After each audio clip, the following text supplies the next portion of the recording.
Hello friends, welcome to smile talk paramedical channel. ಈ video ಯಾರಿಗಂತಂದರೆ ನಮ್ಮ DHI ಕೋರ್ಸ್ ಕಂಪ್ಲೀಟ್ ಮಾಡಿರುವಂತಹ ಅಭ್ಯರ್ಥಿಗಳಿಗಿರುತ್ತೆ. ಸೊ ಯಾಕೋ ಗೊತ್ತಿಲ್ಲ, ನಮ್ಮ DHI ಕೋರ್ಸ್ ಕಂಪ್ಲೀಟ್ ಮಾಡಿರುವಂಥ ಅಭ್ಯರ್ಥಿಗಳಿಗೆ ಏನೆಲ್ಲ ಒಂದೊಂದು ಕಾರಣಗಳಿಂದ ಕಾಡಟ್ ಹತ್ತಿದಂಗೆ ಆಗಿಬಿಟ್ಟಿದೆ. ಒಂದು 300 ಪೋಸ್ಟು ಸ್ಯಾಂಕ್ಷನ್ ಆಯಿತು, ಅದರ ಬಗ್ಗೆ ನಾವು ವಿಡಿಯೋ ಮಾಡಿ ಹಾಕಿದ್ದೆ. ನಿಮಗೆ ತುಂಬ ಸಂತೋಷದ ವಿಷಯ ಕಣ್ರಪ್ಪ. ಎಲ್ಲರಿಗೂ ಏನಂದ್ರೆ 300 ಪೋಸ್ಟ್ಗಳನ್ನು ಅನುಮತಿ ಕೊಟ್ಟಿದ್ದಾರೆ, ಅನುಮೋದನೆ ಕೊಟ್ಟಿದ್ದಾರೆ ಅಂತ ಅಂದ್ಕೊಂಡಿವಿ. ಆಮೇಲೆ ಒಳ ಮೀಸಲಾತಿ ಬಂತು, ಅದಕ್ಕೊಂದು 3-4 ತಿಂಗಳು ಹೋಯಿತು. ಒಳ ಮೀಸಲಾತಿ ಮುಗಿದ್ರ ಜೊತೆಗೆ ಇವಾಗ ಮತ್ತೇನು ಮಾಡ್ತಾಯಿದ್ರಪ್ಪ ಅಂದರೆ ಅದನ್ನು ಅಫ್ರೂಲ್ ಅಂದರೆ ಕರೆಯೋದೇ ಒಂಥರ ಕಷ್ಟಕರ ಸಂಗತಿಗಳನ್ನು ಕ್ರಿಯೇಟ್ ಮಾಡ್ದಂಗೆ. ಸೊ ಇದು ಸರ್ಕಾರದ ಒಂದು ಏನು ನಡೆ ಗೊತ್ತಾಗ್ತಾಯಿಲ್ಲ. ಏನಿಹೌ ನೋಡಿ, ಇಲ್ಲಿ ನೋಡ್ತಾ ಇದ್ದೀರಿ, ರಾಜ್ಯಪಾಲರ ಒಂದು ಆದೇಶದ ಅನುಸಾರ ಮತ್ತು ಅವರ ಹೆಸರಿನಲ್ಲಿ ಇದು 1ನೇ ತಾರೀಕಿಗೆ ಬಂದಂಥ ಒಂದು ಏನಪ್ಪ ಅಂತಂದರೆ ಆದೇಶ ಪ್ರಕಟಣೆ ಅಂತ ಅನ್ಕೋಬೋದು. ಇಲ್ಲೇನು ಹೇಳ್ತಾ ಇದ್ದಾರೆ ಅಂತಂದರೆ ಇವರು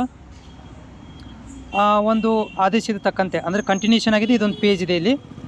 ಗ್ರೂಪ್ ಡಿ 167 ಹುದ್ದೆಗಳು ಮತ್ತು ಶಿಕ್ಷಕರು 104 ಹುದ್ದೆಗಳು, ಹೀಗೆ ಒಟ್ಟು 771 ಹುದ್ದೆಗಳನ್ನು ಮರು ಹೊಂದಾಣಿಕೆ ಅಥವಾ ಸ್ಥಳಾಂತರ ಮಾಡಿಕೊಳ್ಳಲು ಈಗಾಗಲೇ ಪ್ರಾಥಮಿಕ ಆರೋಗ್ಯ ಕೇಂದ್ರಗಳಿಗೆ ಮಂಜೂರಾಗಿರುವಂಥ ವಿವಿಧ ವೃಂದದ 231 ಹುದ್ದೆಗಳು ಜೊತೆಗೆ ಮೇಲೆ ಸೃಜಿಸಲಾದ 161 ಹುದ್ದೆಗಳು ಮತ್ತು ಸ್ಥಳಾಂತರಿಸಲಾದ 271 ಒಟ್ಟು 432 ಹುದ್ದೆಗಳನ್ನು ಪ್ರತಿ ಸಮುದಾಯದ ಆರೋಗ್ಯ ಕೇಂದ್ರಗಳಿಗೆ ಈ ಕೆಳಗಿನ ಷರತ್ತು ಒಳಪಟ್ಟು ಆಮೇಲೆ ಅನುಬಂಧದಲ್ಲಿ ಮಂಜೂರು ಮಾಡಿದ ಆದೇಶಿಸಿದೆ.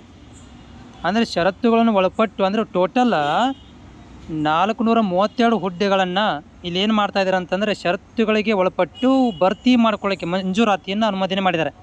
ಏನು ಷರತ್ತುಗಳಿದಾವೆ ಇಲ್ಲಿ? ಒಂದನೇದು ಶಿಕ್ಷಕ ಅಂತಂದರೆ ಸ್ಟಾಫ್ ನರ್ಸಿಂಗ್ ಆದವರಿಗೆ 104 ಹುದ್ದೆಗಳನ್ನು ಮತ್ತು ಗ್ರೂಪ್ ಡಿ 167 ಒಟ್ಟು 771 ಹುದ್ದೆಗಳನ್ನು ಈಗಾಗಲೇ ಆರೋಗ್ಯ ಇಲಾಖೆಯಡಿ ಹೆಚ್ಚುವರಿಯಾಗಿ ಮಂಜೂರಾಗಿರುವ ಪ್ರಾಥಮಿಕ ಆರೋಗ್ಯ ಕೇಂದ್ರಗಳಿಗೆ ಮರು ಹೊಂದಾಣಿಕೆ ಮಾಡಿಕೊಳ್ಳುವಂತೆ ತಿಳಿಸಿದೆ. ಮರು ಹೊಂದಾಣಿಕೆ ಹೊಸದಾಗಿ ಸೇರಿಸ್ಕೊಳ್ಳೋದಲ್ಲ, ಮರು ಹೊಂದಾಣಿಕೆ ಮಾಡಿಕೊಳ್ಳೋದಂತೆ.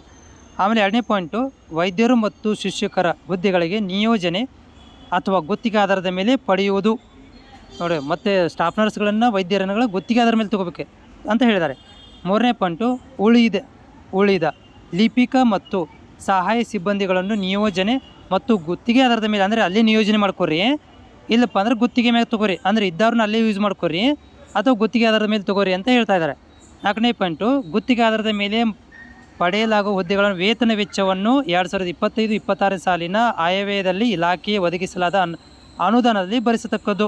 ಏನು ನೀವು ತೊಗೊತಿರಲ್ಲ ಅವ್ರನ್ನ, ಅದು ಅನುದಾನದಲ್ಲಿ ಕೊಡಬೇಕು. ಹೊರಗಂದ್ರೆ ಹೊರಗುತ್ತಿಗೆ ರೀ, ಏಜೆನ್ಸಿ ಥ್ರೂ ತೊಗೊತಾರೆ. ಆಮೇಲೆ ಹೊರಗುತ್ತಿಗೆ ಆಧಾರದ ಮೇಲೆ ಪಡೆಯಲಾದ ಹುದ್ದೆಗಳಿಗೆ ವೇತನ ಹೆಚ್ಚುವರಿಯನ್ನು ABRK ಹೌದ್ರಿ, ಫಂಡ್ ಅಥವಾ ಯೂಸರ್ ಫೀ ಅದರಿಂದ ಭರಿಸತಕ್ಕದ್ದು. ಆಮೇಲೆ ಮೇಲ್ಕಂಡ ಸೃಜಿಸಲಾದ ಹುದ್ದೆಗಳಿಗೆ ಅನುದಾನ ಲಭ್ಯತೆ ಆಧಾರದ ಮೇಲೆ 2 ಹಂತಗಳಲ್ಲಿ ಭರ್ತಿ ಮಾಡಿಕೊಳ್ತಕ್ಕದ್ದು. ಅರ್ಧ ಮಾಡಿ ತಗೋರಿ ಗುತ್ತಿಗೆ ಆಧಾರದ ಮೇಲೆ. ವೆರಿ ಇಂಪಾರ್ಟೆಂಟ್, ಇಲ್ಲಿ ಬರ್ತೀವಿ ನೋಡ್ರಿ. ನಾವೀಗ ಪ್ರಸ್ತುತ PHC ಪ್ರಾಥಮಿಕ ಆರೋಗ್ಯ ಕೇಂದ್ರಗಳಲ್ಲಿ ಅಂದಂಗೆ ಮಂಜೂರು ಆಗಿರುವ ಕೆಳಕಂಡ ಕೋಷ್ಟಕದಲ್ಲಿರುವ 300 ಹುದ್ದೆಗಳಲ್ಲಿ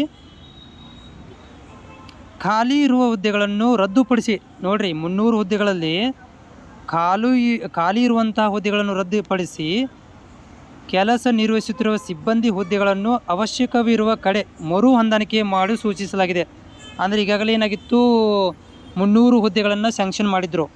ಆ 300 ಹುದ್ದೆಗಳನ್ನು ಏನು ಮಾಡ್ತಾಯಿದ್ದಾರೆ, ಇಲ್ಲಿ ರದ್ದು ಮಾಡ್ಕೊಂಡು ಏನು ಅಲ್ಲಿ ಆಲ್ರೆಡಿ ಗೌರ್ಮೆಂಟ್ ಜಾಬಲ್ಲಿದ್ದಾರೆ ಅಥವಾ ಆಲ್ರೆಡಿ ಏನು ಸಿಬ್ಬಂದಿಗಳಿದ್ದಾರೆ ಅವುಗಳನ್ನು ಅಲ್ಲಿ ಮರು ಹೊಂದಾಣಿಕೆ ಮಾಡ್ಕೊರಿ ಅಂತ ಸೂಚನೆ ನೀಡಿದ್ದಾರೆ. ನೋಡಿರಿ, ಹುದ್ದೆಗಳೇನಿದ್ದು ಇಲ್ಲಿ: ಕ್ಷೇತ್ರ ಆರೋಗ್ಯ ಶಿಕ್ಷಣಾಧಿಕಾರಿಗಳು 12 ಇದ್ದು, ಹಿರಿಯ ಆರೋಗ್ಯ ನಿರೀಕ್ಷಣಾಧಿಕಾರಿಗಳು 27 ಇದ್ದು, ಹಿರಿಯ ಪ್ರಾಥಮಿಕ ಆರೋಗ್ಯ ಸುರಕ್ಷಾಧಿಕಾರಿಗಳು ಅಂತೇಳಿ 26 ಇದ್ದು, ಆರೋಗ್ಯ ನಿರೀಕ್ಷಣಾಧಿಕಾರಿಗಳು 92 ಇದ್ದು, ಪ್ರಾಥಮಿಕ ಆರೋಗ್ಯ ಸಂರಕ್ಷಣಾಧಿಕಾರಿಗಳು ಅಂತೇಳಿ 148 ಇದ್ದು. ಒಟ್ಟಿಗೆ 300 ಹುದ್ದೆಗಳನ್ನು ಕೊಟ್ಟಿದ್ದರು. ಈ 300 ಹುದ್ದೆಗಳನ್ನು ಏನು ಮಾಡಿದಿರಿ, ಇವರೀಗ ಸದ್ಯಕ್ಕೆ ಖಾಲಿ ಇರೋ ಹುದ್ದೆಗಳನ್ನು ರದ್ದುಪಡಿಸಿ 300 ಕೋಷ್ಟಕದಲ್ಲಿರುವಂಥ ಹುದ್ದೆಗಳನ್ನು ಇವರು ರದ್ದುಪಡಿಸಿ ಆಮೇಲೆ ಕೆಲಸ ನಿರ್ವಹಿಸುತ್ತಿರುವ ಸಿಬ್ಬಂದಿಗಳನ್ನು ಮತ್ತು ಹುದ್ದೆಗಳನ್ನು ಅವಶ್ಯಕ ಇರುವ ಕಡೆ ಮರು ಹೊಂದಾಣಿಕೆ ಮಾಡ್ಕೊರಿ, ಅಲ್ಲಿ ರೀಅರೇಂಜ್ಮೆಂಟು ಅಥವಾ ಅಲ್ಲಿ ಟ್ರಾನ್ಸ್ಫರಿಂಗ್ಸ್ ಮಾಡ್ಕೊರಿ ಅಂತ ಇವರು ಆದೇಶ ಕೊಟ್ಟಿರುವಂಥದ್ದು. ಅಂದರೆ ಇದು ಟೋಟಲಿಗೆ ಒಂದು ಹೇಳೋದಾದ್ರೆ ಏನಪ್ಪ ಅಂತಂದರೆ ಮತ್ತು ಒಂಥರ ನಮ್ಮ DHI ವಿದ್ಯಾರ್ಥಿಗಳಿಗೆ ಇಂಡೈರೆಕ್ಟ್ಲಿ ಧೋಕಾನೇ ಇರೋದು. ತುಂಬಿಕೊಳ್ಳುವಂಥ ಪ್ಲ್ಯಾನಲ್ಲಿ ಏನಿಲ್ಲ, ಇರು ಬರೀ ಅಲ್ಲೇ ಅಡ್ಜಸ್ಟ್ಮೆಂಟ್ ಮಾಡಿದ್ರಲ್ಲೇ ಇದ್ದಾರೆ. ಹೊಂದ್ಕೊಳ್ಳು ಅಂದರೆ ಹೊಸದಾಗಿ ಜಾಬ್ ಕೊಡಬೇಕಂತ ಲಕ್ಷ್ಯ ಬರ್ತಾ ಇಲ್ಲ ಇವರಿಗೆ. ಆ 300 ಹುದ್ದೆಗಳನ್ನು ನಮ್ಮ DHA ವಿದ್ಯಾರ್ಥಿಗಳಿಗೆ ಆಲ್ರೆಡಿ ಅನುಮೋದನೆ ಆಗಿತ್ತು, ಅದನ್ನು ಹೆಂಗಾರು ಮಾಡಿ ಕೊಡಬೇಕಂತಿಲ್ಲ ಇವರಿಗೆ. ಅಲ್ಲೇ ಹೊಂದಾಣಿಕೆ ಮಾಡ್ಕೊರಿ, ಇಲ್ಲ ಗುತ್ತಿಗೆ ಅದರ ಮೇಲೆ ತೊಗೋರಿ, ಇಲ್ಲ NHM ತೊಗೋರಿ, ಬಟ್ ಗೌರ್ಮೆಂಟ್ ಜಾಬನ್ನು ಮಾತ್ರ ಕೆಳಗೆ ಹೋಗಬೇಡಿ ಅನ್ನೋ ಲೆಕ್ಕದಲ್ಲಿ ಇವರು ಈ ರೀತಿ ಆದೇಶಗಳನ್ನು ತೊಗೊಂಬಂದಿದ್ದಾರೆ. ಇದು ಎಷ್ಟರ ಮಟ್ಟಿಗೆ ನಮ್ಮ ವಿದ್ಯಾರ್ಥಿಗಳು ಯೂಸ್ಫುಲ್ ಆಗುತ್ತೋ ನೋಡಬೇಕು. ಮುಂದಿನ ದಿನಗಳಲ್ಲಿ ಸರ್ಕಾರ ಇದಕ್ಕೆ ಏನು ಮಾಡುತ್ತೆ ಅಂತ ಕಾದು ನೋಡಬೇಕಾಗುತ್ತೆ.